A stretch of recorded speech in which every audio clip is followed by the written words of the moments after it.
Thank you very much, Brother Jaliba Kuyate. Now we proceed on the second segment, the English version.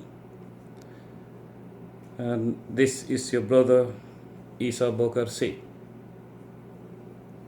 Before anything else, I want to present the following for obvious reasons. That is to say, my wish list includes seeing a united force of Gambian opposition party leaders right from the second, inshallah. None of them can beat Yaya Jammeh single-handedly.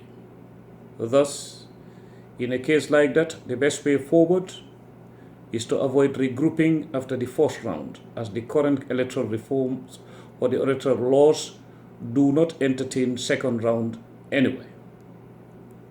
Avoiding the ditch is better than trying to jump over the ditch at one's own risk. Using anticipatory intelligence as a filter of euphoria, anxiety, and wishes, with a character like Yaya Jammeh, anticipatory intelligence is one of the best filters out there. It will help a society that is so eager to see change in the Gambia understand how to avoid being derailed or remain stagnant within this decadence Yaya Jammeh has succeeded in creating over the years. Before elections, one must put into consideration the process that leads to election itself. We know Solo Standing died because he was demanding for electoral reform, right? One should therefore ask, why was Yahya so furious to the extent of that he ordered his hit squad to torture and kill Solo Standing? It is because Solo touched on a nerve. Mark you, that nerve is still here. Now that Yahya has killed Solo and arrested Ousseynou Dabo with his party's executive committee, be rest assured that he has all the evil plans reserved for any party or person who intends to shake his seat of power. Yahya will not use force or threats to counterbalance anything at this point. Instead, he will use the following tactics. Before we proceed, let me reiterate this. Never ever downplay what I am saying here, please. Yaya Jammeh will use money to buy voters' cards. He will deny Mama Kandeh and other political party leaders the chance to use state-controlled media. Even if he offers the chance, it is going to be the usual or the traditional insult, which is 30 minutes to be shared amongst political parties, which in fact is worse than denying them the GRTS, because that is a denial covered by fake acceptance. If he can deny leaders of the Christian community he met at the State House recently the opportunity of appearing on GRTS because they told him the truth behind closed doors, I wonder why any opposition or politician party leader, for that matter, should sit and say he will not deny him or her the position or the same platform. Last week, ECOWAS made reference to what the political parties in the Gambia signed at the IEC some weeks back.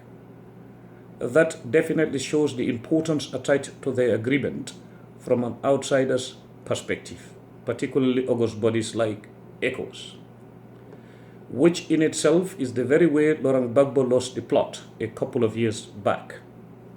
Where is Laurent Gbagbo today? He is in The Hague. Was he arrested by his successors? No, he was arrested by the world. Which also means they can campaign but should never fail to bear in mind that the challenge lies more in the process or reform than in the voting and counting. What is the APRC planning against Mama Kandeh and others he found on the race?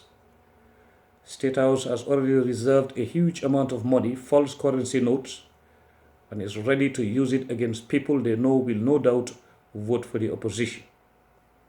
They have started buying voters' cards clandestinely.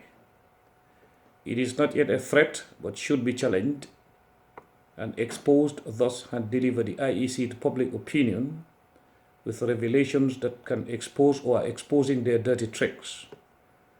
Al-Hajji Ali Mobar Njai, the current chairman of the IEC, will of course never ever preside over any counting that would deliver Yaya Jammeh to Gambians as a party leader conceding defeat.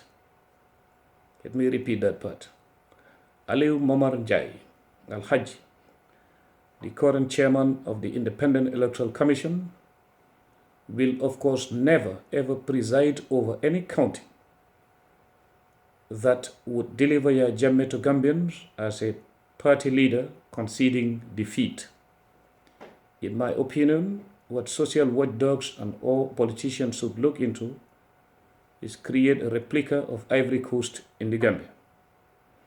It is possible if they come under one umbrella, but it will be impossible if they continue running around like headless chicken being pursued by a mamba snake. One of the best cards to use against the APRC and the IEC is to educate our people, beginning with telling them that Yaya Jammeh has printed huge amounts of false dollar and safer bills, ready to use those and buy their cards. We should educate the Gambian voters that any one of them who receives such money should know that is, or should know it is false currency. Yaya will never use good money in quotes to buy their votes. In fact, even if he wants to, he cannot, because he's presiding over empty national coffers he has been looting for 22 years. He has printed so much false money and will use that to buy voters' cards. Time will reveal the rest in due course, inshallah. That version should be shared with the public right from the second.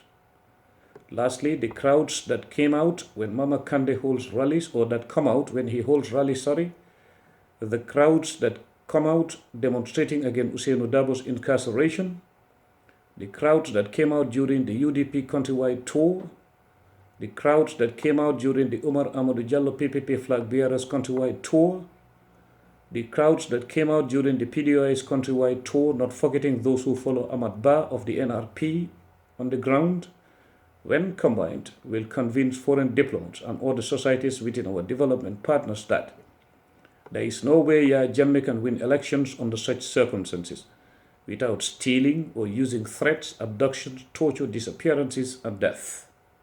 These crowds mean so much to the outsider. What beats Yahya the most is that small device called iPhone. With or without GRTS, institutions like NDI, National Democratic Institute in Washington, D.C., and Carter Center in Atlanta, Georgia, just to name a few, have seen the true picture. It means a lot. More analysis will be reeling during this period that some consider a countdown towards the end of the APRC, inshallah, which is the belief of those who find reason and a comfort zone in political speeches and the campaign before the December presidential elections. We'll give them the benefit of the doubt, and of course, we respect their opinion, as no single person has the answer to any political situation. We must thrive through consensus to agree on a common ground and then usher our country towards progress. Thank you very much. This is your brother Essa Bokarr.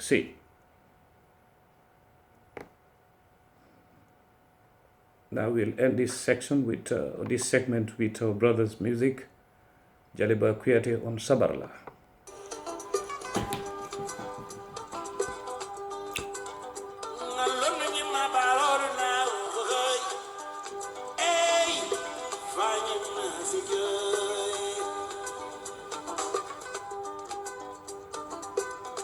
Ayo durgo, unyima ke